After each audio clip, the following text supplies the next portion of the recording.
So M1 is based out in Vienna, Virginia. I've been out there for 2 years, going on 3. I've since moved on to the Cedar level, but M1 is a technology subcontractor for the intelligence community within the federal government.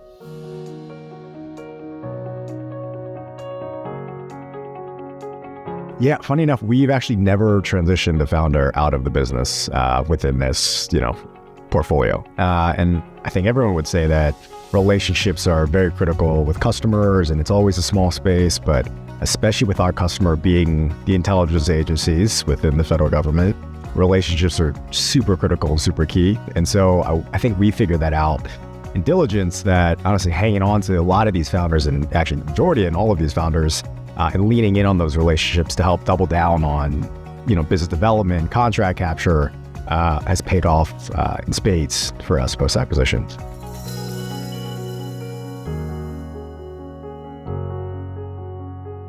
Yeah, I think the typical board relationship in private equity is this, I got to report out my financials, and, I am just a puppet, and the private equity team that's 3,000 miles away is pulling the strings from behind the scenes.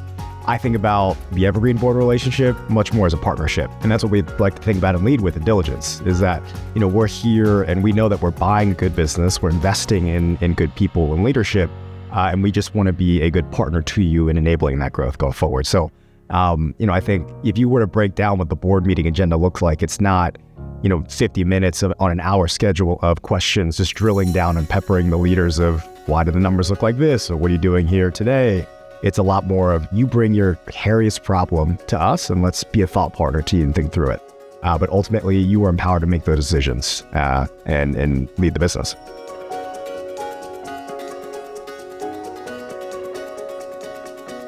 Understand why it is that you're selling. And I think it's a two-way partnership, and how we think about, as everybody thinks about acquiring a business. And so if you're selling because you want a good partner in the long term of a company or organization, I think Evergreen's that choice. If that's not it and you're optimizing for other variables, then maybe Evergreen's not.